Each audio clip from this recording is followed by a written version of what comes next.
Yes, welcome all of you.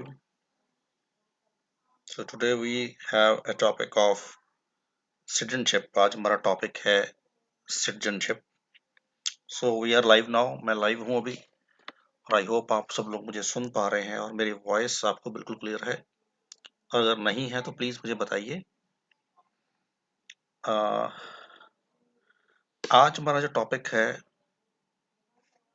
वो है citizenship rights या सिटीजनशिप। हमारे कॉन्स्टिट्यूशन में कुछ सिटीजनशिप राइट्स दिए हैं जो आर्टिकल 5 से 11 तक दिए गए हैं। Article 5 to 11। आर्टिकल 5 से 11 सिटीजनशिप की डिस्कशन है। जो हमारे अगले टॉपिक में बहुत सारे फंडामेंटल राइट्स भी हैं वो भी हम डिस्कस करने वाले हैं। तो पहले हम जानते हैं कि सिटीजनशिप या सिटीजन क्या होता है। देखो, किसी भी कंट्री में there are two types of people. एक होते हैं सिटीजन्स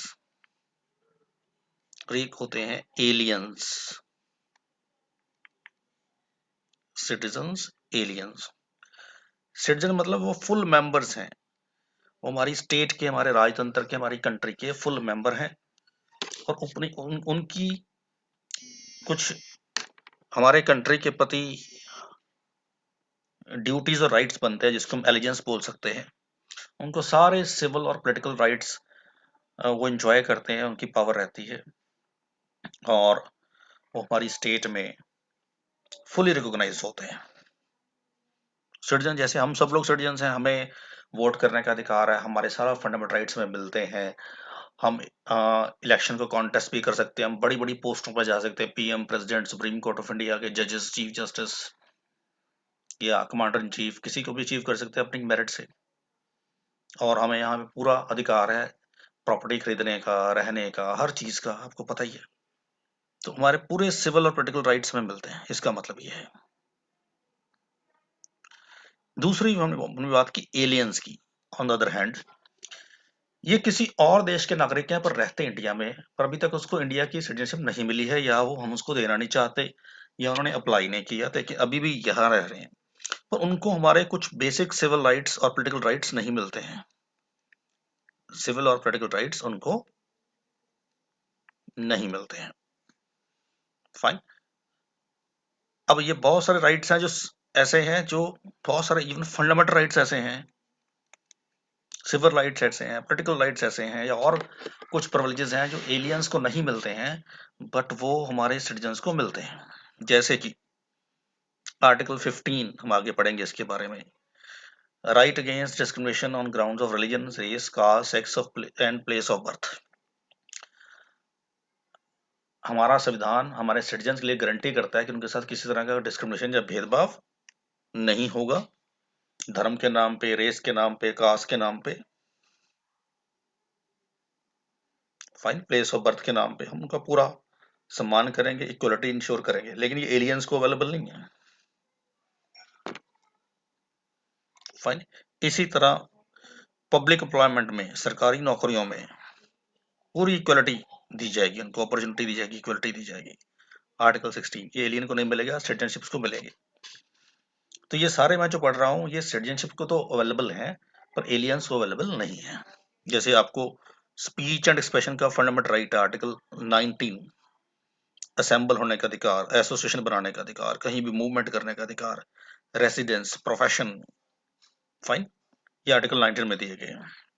अगर थोड़े बहुत स्पेलिंग मिस्टेक्स आपको नजर आए तो इग्नोर कीजिएगा।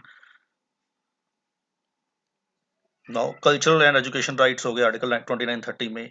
यह हम वोट करते हैं, राइट टू वोट, ये एलियन को नहीं अवेलेबल है। या हम किसी भी पार्लियामेंट या असेंबली के, जैसे आजकल 5 राज्यों में, स्पेशली पंजाब में भी इलेक्शंस हैं, तो वहाँ जो लोग कॉन्टेस्ट कर रहे हैं वो यहाँ के सिटीजन्स हैं। एलियन को ये राइट्स अवेलेबल नहीं है। इलेक्शन में खड़े हो जाएं, एमएलए बन जाए, एमपी बन जाए, सीएम पीएम बन जाए,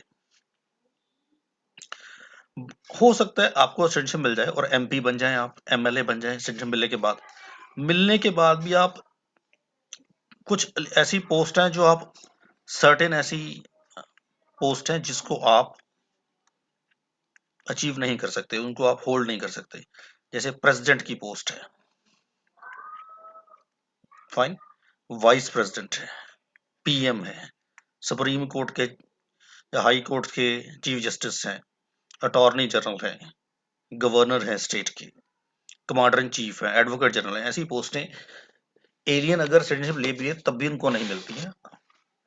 फाइन, वोटिंग राइट्स मिल जाएंगे, इलेक्शन में खड़े हो जाएंगे, जीत जाएंगे, लेकिन बड़ी पोस्ट पे फिर भी नहीं जा पाएंगे।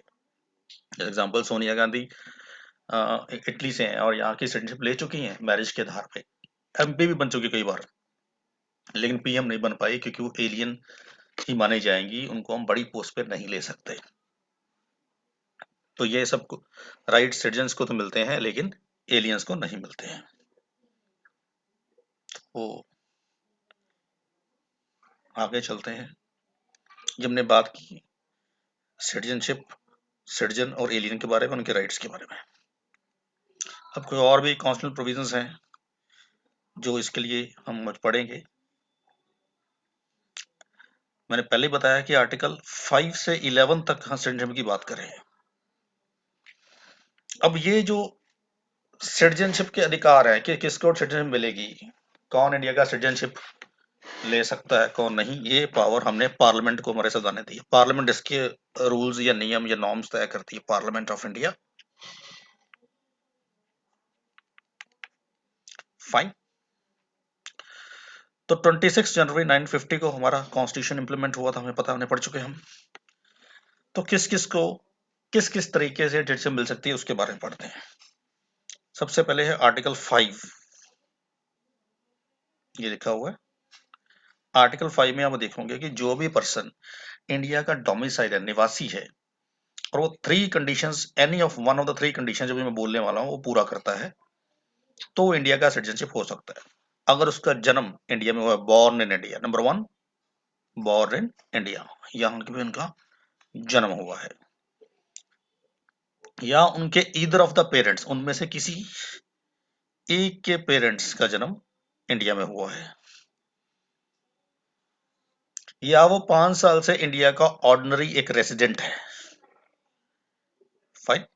लेकिन संविधान को लागू होने से पहले, कब, संविधान को लागू होने से पहले, हमारा संविधान कब लागू हुआ समझिएगा, 26 जनवरी 1950। इस हम आजाद कब हुए, 15 अगस्त 1947। अब जिस दिन यह संविधान लागू हुआ तो संविधान के जो रूल्स हैं, जो उसके नॉर्म्स हैं, वो लागू हो गए, इंप्लीमेंट हो गए।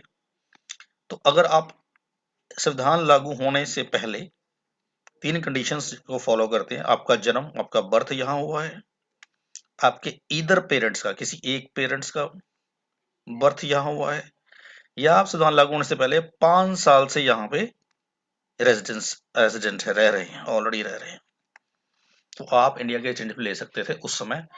तो उन्होंने ली, आज हम सब लोग वही हैं। अगर हम पाकिस्तान से आए हैं इंडिया में और 26 जनवरी 1950 से पहले आ गए, फाइन, तब भी हम इसमें आ जाएंगे कि हम यहाँ रह रहे हैं।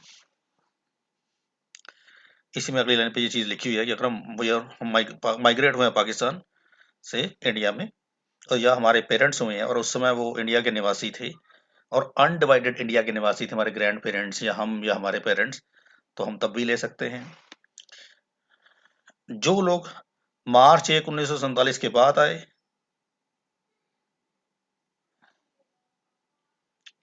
वो ले सकते हैं, ठीक है ना। जो लोग मार्च 1 1947 के बाद इंडिया से पाकिस्तान चले गए, यानी मुस्लिम बहुत सारे गए, तो उनकी सिटीजनशिप ऑटोमेटिकली इंडिया से चलेगी क्योंकि वो ये छोड़ गए देश। फाइन।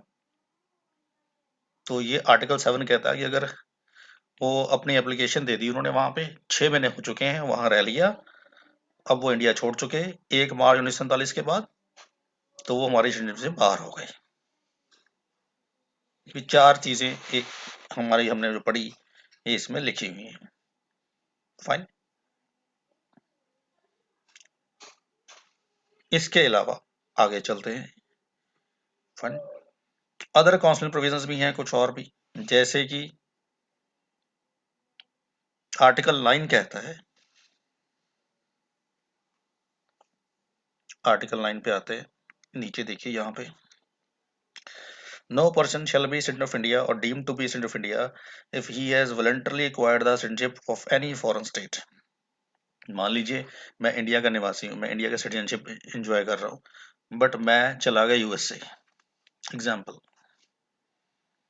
मैं वहां चला गया और मैंने इंडिया की सिटीजनशिप छोड़ी तो नहीं, मैंने यूएसए की सिटीजनशिप अक्वायर कर ली, एग्जाम्पल, तो इंडिया की सिटीजनशिप मेरी अपने आप ही छूट गई। मैंने किसी और कंट्री की सिटीजनशिप ले ली तो इंडिया की अपने आप ही खत्म हो गई। जैसे ही मैंने किसी और कंट्री की एक्वायर की, इंडिया की मेरी खत्म हो गई।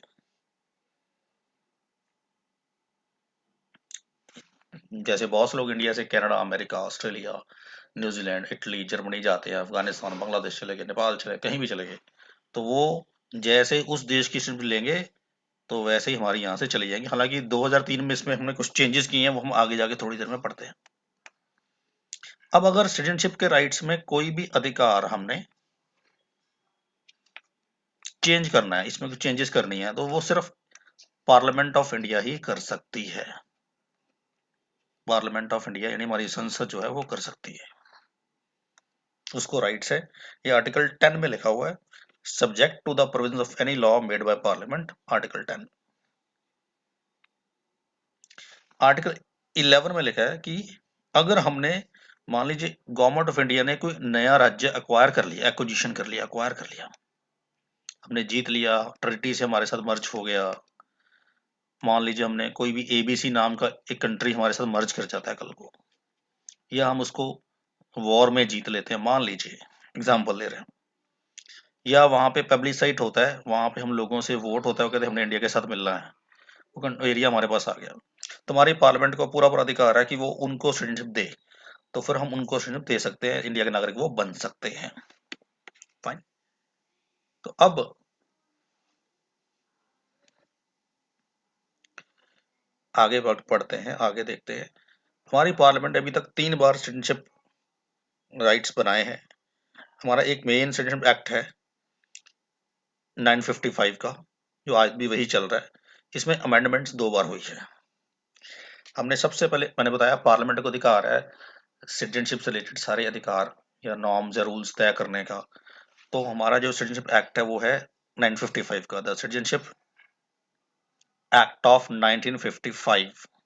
इसमें 5 तरीके बताए गए हैं कि हाउ एनीवन और कैन acquire इंडियाज सिटीजनशिप। तो लेट्स सी, एक एक करके हम इसको डिस्कस करते हैं। Now number 1 is by birth, यानी जन्म से। जिस पर्सन का जन्म 26 जनवरी 1950 को हुआ, उसके बाद हुआ, और 1 जुलाई 1987 से पहले हुआ, वो किसी भी कास्ट का हो, किसी भी पेरेंट्स का हो, किसी भी धर्म का हो, किसी भी कम्युनिटी का हो, एनीवन, वो बाय बर्थ हमारा नागरिक है। जैसे हम सब है, हम सब का जन्म 1987 से पहले हुआ है, 1950 के बाद हुआ है। 1950 से पहले की कंडीशंस क्या है, सरदार बनने से पहले मैंने ऊपर डिस्कस कर ली, 5 साल यहाँ रह रहा हो, या उनका जन्म यहाँ हुआ हो, या माइग्रेट कर गया हो, वो अलग बात हो गई। 87 के बाद, फाइन, से पहले जिनका जन्म हुआ है, जो 87 के बाद बर्थ ले रहे हैं उनको भी मिलेगी, पर उनके लिए नॉर्म्स थोड़े हार्ड है, उनका बर्थ सर्टिफिकेट जरूरी है। तो क्या होता है कि 87 के बाद, 1987 के बाद किसी का भी बर्थ हो रहा है, बहुत से लोगों का आप में से हुआ होगा 87 के बाद, तो उस समय तो बर्थ सर्टिफिकेट कंपल्सरी है, तो वो बन ही जाता है। आजकल तो ऑटोमेटिक बनते हैं, बच्चे का जन्म होता है, हॉस्पिटल लिख के भेज देता है म्युनिसिपल कॉर्पोरेशन को, कमेटी को, पंचायत को, कि इस बच्चे का जन्म हो गया जी, तो आपका बर्थ एंड डेथ रजिस्ट्रेशन में नाम चढ़ जाता है, तो आप बाय बर्थ इसमें वो भी आ जाएगा। लेकिन 87 के बाद ऑटोमेटिकली होता है। 87 से पहले कईयों ने बच्चों के जन्म घर में हुए हैं, कईयों के कैसे भी वो इन्फॉर्म ही नहीं कर पाया कि हमारे घर में बच्चे का जन्म हुआ है, तो वो हम कवर करते हैं बाय बर्थ, अगर वो प्रूव कर दे कि यहाँ बर्थ हुआ है, फाइन। लेकिन 87 के बाद तो आप बहुत थोड़े टफ है सिटीजन को लेकर, उसमें भी ये क्लॉज है जिनका रोज जन्म हो रहा हो यहीं किया, पर उसका बर्थ सर्टिफिकेट इमीडिएटली बनना चाहिए। एक होता है बाय डिसेंट, यानी वंश के आधार पे।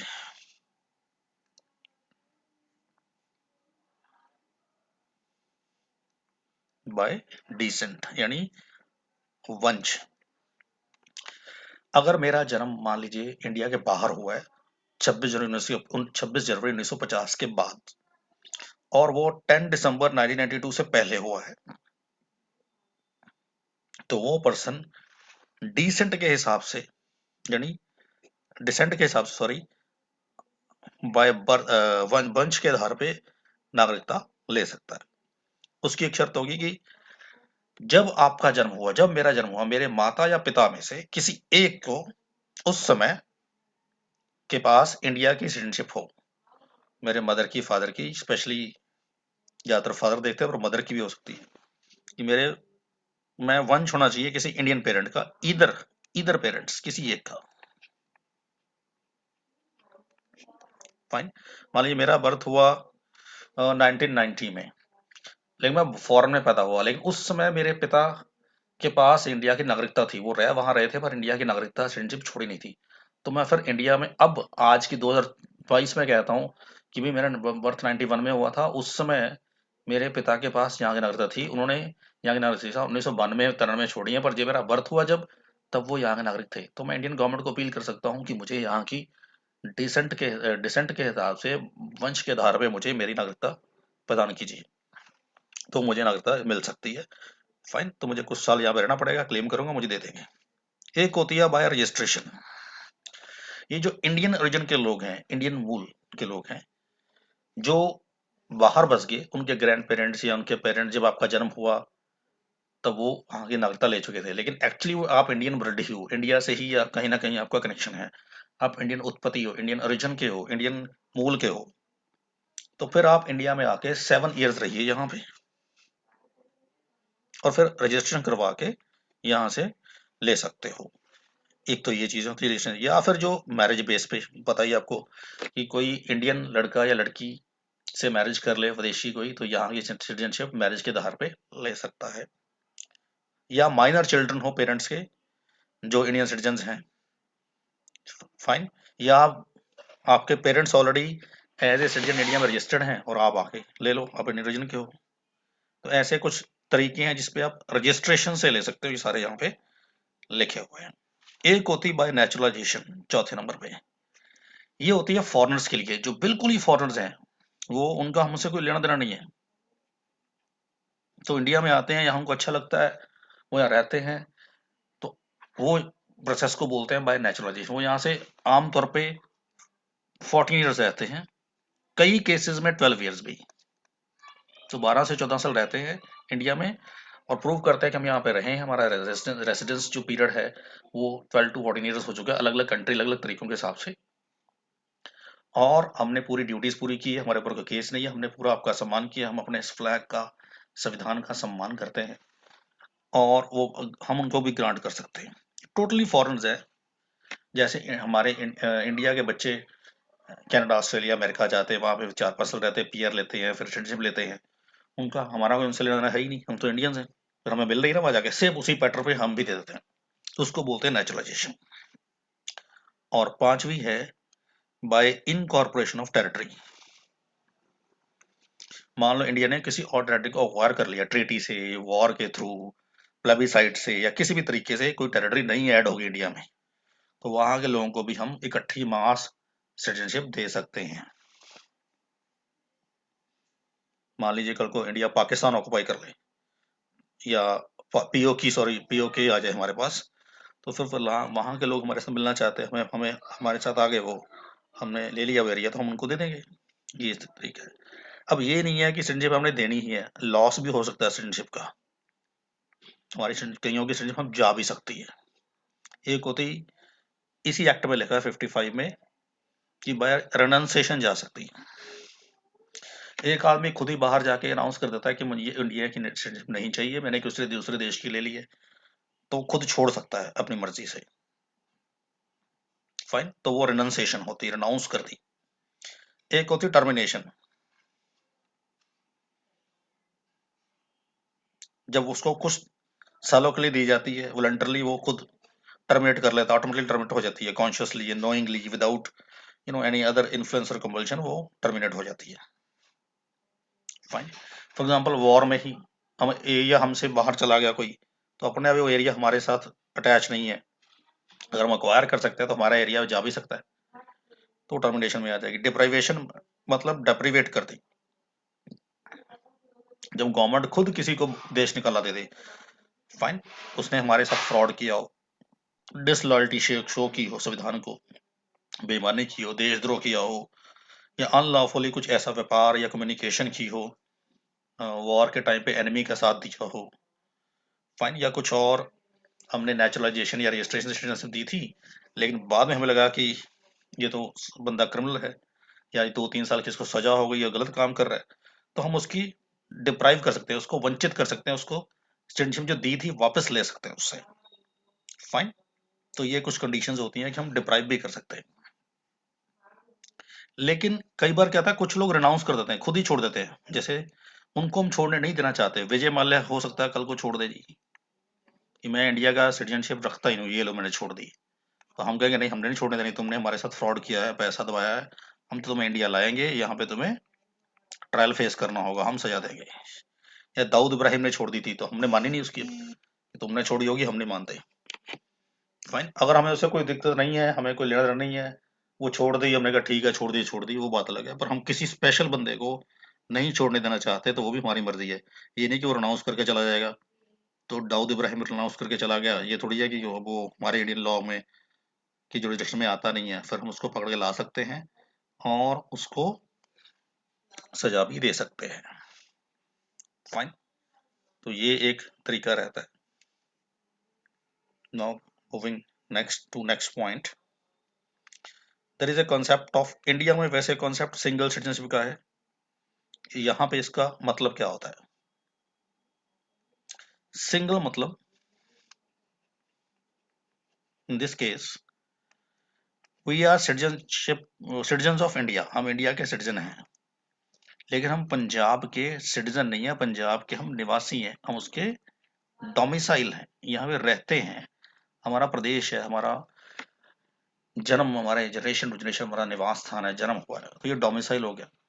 पर मैं पंजाब से शिफ्ट होकर दिल्ली चला गया, हरियाणा, हिमाचल प्रदेश चला गया, या मैं महाराष्ट्र गुजरात चला गया, फिर मुझे ऐसा नहीं है कि पंजाब की नागरिकता छोड़नी होगी, गुजरात को लेनी होगी, नहीं, पंजाब का डोमिसाइल हूँ, अब मैं निवासी नहीं रहा, ठीक है, मेरा राशन कार्ड, आधार कार्ड का चेंज हो जाएगा, छोड़ दूंगा, गुजरात, महाराष्ट्र, मुंबई, दिल्ली कहीं भी जगह बनवा लूंगा, लेकिन मैं इंडिया का सिटीजनशिप हमेशा एंजॉय करूंगा।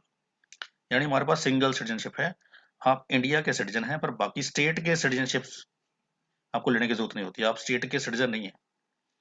अनलाइक अमेरिका, अमेरिका में क्या है, यूएसए में there is a concept of dual citizenship, आपके पास अमेरिका के भी कंट्री की भी सिटीजनशिप है, आपके पास वहां की स्टेट की भी सिटीजनशिप है।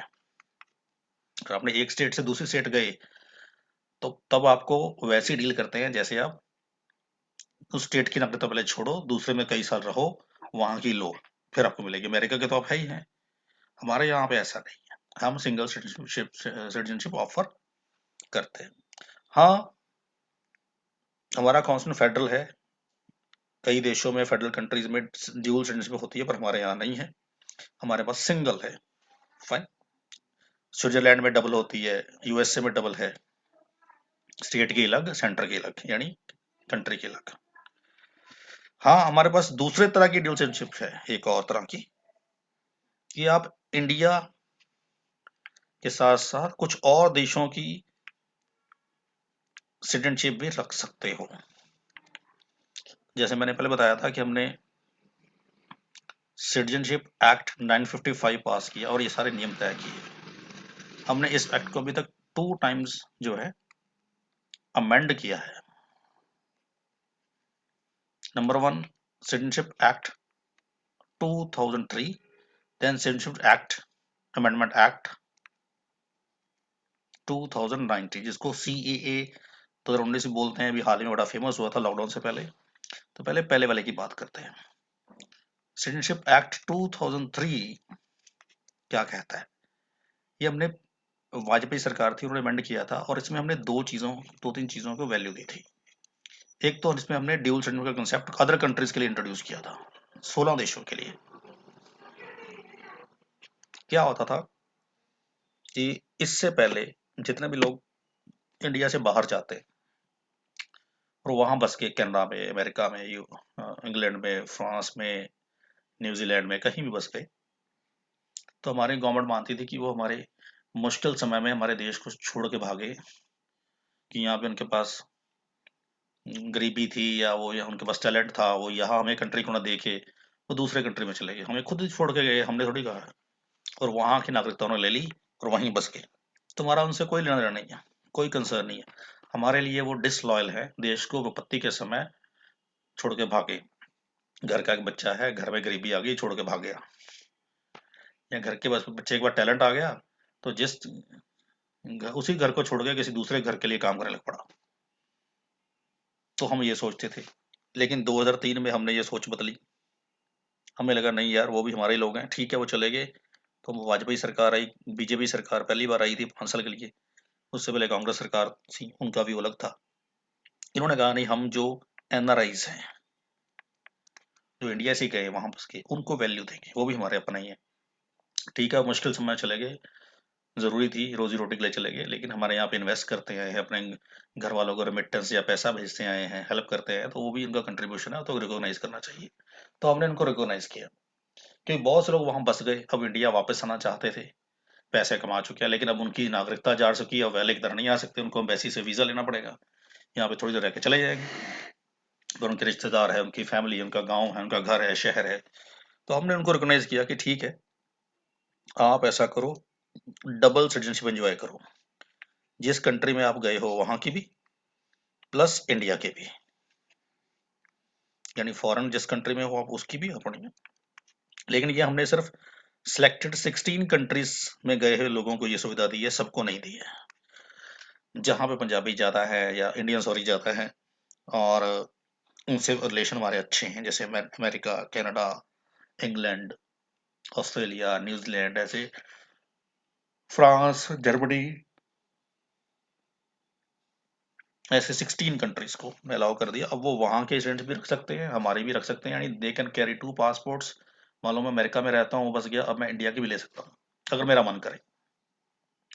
तो मेरे पास यूएसए का भी पासपोर्ट हो गया, इंडिया का भी हो गया। इंडिया आने के लिए भी मुझे वीजा लेने की जरूरत नहीं है, इंडियन पासपोर्ट कैरी करूंगा, आ जाऊंगा। उधर जाना तो अमेरिकन पासपोर्ट कैरी करूंगा, चला जाऊंगा। तो मेरे लिए ईजी हो गया, मैं यहाँ प्रॉपर्टी खरीद सकता हूँ, वोट डाल सकता हूँ। 2011 में हमने इनको वोटिंग राइट्स दे दिए बाद में, या और प्रॉपर्टी में हमें खरीदने के अधिकार दे दिए, प्रॉपर्टी लीज पे ले सकते हैं, एडमिशन में कोटे, एफडीआई में छूट दे दी, बैंकों में इन्वेस्ट करने के लिए थोड़ा रेट ऑफ इंटरेस्ट ज्यादा ऑफर कर दिया, तो फैसिलिटीज देनी शुरू कर दी। इसी में एक मेन चीज थी डबल या ड्यूल सिटीजनशिप, हमने सब देशों को नहीं दी है, हमने पाकिस्तान के लोगों को, अफगानिस्तान के, बांग्लादेश के लोगों को नहीं दी है। उससे हमें डर है कि कुछ टेररिज्म या कुछ और एक्टिविटीज ना हो जाए। तो ये हमने 2003 में किया, ये हमारे पहली बार इस एक्ट को हमने 55 को अमेंड किया ये वाला। तो ये CAA 2003 है। अब जो बीजेपी सरकार है इस वक्त, आपको याद ही होगा, इन्होंने CAA 2019 पास किया। कोविड लॉकडाउन से पहले की बात है, लास्ट 2019 दिसंबर की, नवंबर दिसंबर की बात ही है। इन्होंने पाकिस्तान, अफगानिस्तान और बांग्लादेश, इन 3 देशों की माइनॉरिटीज को, जो वहां पे माइनॉरिटीज हैं, जैसे हिंदूज हैं, सिख्स हैं, क्रिश्चियंस हैं, बुद्धिस्ट हैं, जैन हैं, उनको ये सुविधा दे दी कि अब आप इंडिया में जो आए हुए हैं लोग वहां से, वो इंडिया की सिटीजनशिप एक्वायर कर सकते हैं। माइनॉरिटीज एक्सेप्ट मुस्लिम्स, मुस्लिम नहीं आएंगे क्योंकि उनको तो ऑलरेडी एक इस्लामिक देश मिल चुका है। फाइन, ये तो माइनॉरिटी है ही नहीं, वो तो मेजॉरिटी है, उनके साथ तो बुरा व्यवहार उन देशों में नहीं हो रहा, पर माइनॉरिटी के साथ उन देशों में बुरा व्यवहार हो रहा है, बांग्लादेश के साथ, या बांग्लादेश में हमारे साथ, हमारे लोगों के साथ, या अफगानिस्तान में, या पाकिस्तान में। तो हमने उनको अलाउ कर दिया कि आप इंडिया में ले सकते हैं, लेकिन हमने उन लोगों को दी है जो 26 जनवरी 1950 से लेके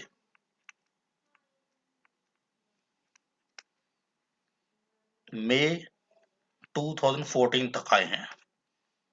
उसके बाद को लोगों को भी नहीं दिए हैं। जो बाद में आए, ये लोगों को वहम है, भ्रम डाला गया कि सबको दे दी, कोई भी आ जाए, नहीं। जो ऑलरेडी इंडिया में आ चुके हैं वहां से और यहाँ पे धक्के खा रहे हैं, यहाँ पे रह भी रहे हैं, लेकिन नागरिकता नहीं मिली। एक आइडिया है कि ऐसे 50 लाख लोग हैं जो वहां से आए हुए हैं और वो यहाँ पे धक्के खा रहे हैं, उनको उधर से निकाल दिया गया, उधर उनके पास अधिकार नहीं है, जीने का हाल नहीं वहां पे। इंडिया 26 जनवरी 1950 को उनको मानता नहीं है, अब हमने दे दी। तो ये हमारा CAA 2003 है। क्योंकि इस्लामिक कंट्री में मुसलमान तो ऑलरेडी मेजोरिटी है, तो उनको तो दिक्कत ही नहीं है, तो उनको तो कोई जरूरत ही नहीं है। वो तो सोच समझ के खुद ही इस्लामिक कंट्री बने। हमारी माइनॉरिटीज जो लोग हैं, माइनॉरिटी में, उनको दिक्कत है, तो इसलिए हमें उनको दे रही है। कुछ लोग कहते हैं कि गलत है क्योंकि ये आर्टिकल 15 का उल्लंघन है। हमने कहा कि डिस्क्रिमिनेशन नहीं होगा बाय बर्थ, तो हमने बाय रिलीजन बर्थ डिस्क्रिमिनेशन कर दिया कि इस मुस्लिम लोगों को नहीं मिलेगी नागरिकता। लेकिन ये कोई उल्लंघन नहीं है क्योंकि उनको ऑलरेडी मिल चुकी है और हमने तो उल्टा उसको, जो गलती हुई थी, उसको ठीक किया है। फाइन, ये ऑलरेडी हम, महात्मा गांधी इसको कमिट कर चुके हैं 1947 में। नेहरू पार्लियामेंट में एक बार बोल चुके हैं कि हमने उन लोगों को जस्टिस देना है जो वहां से आए लेकिन 26 जनवरी 1950 के बाद आए, हमने उनको नागरिकता दी ही नहीं, धक्के खा रहे हैं। इवन 2010 में मनमोहन सिंह, डॉक्टर मनमोहन सिंह भी इस बात को दोहरा चुके हैं। फाइन, तो ये हमने चैप्टर पूरा किया है, सिटीजनशिप।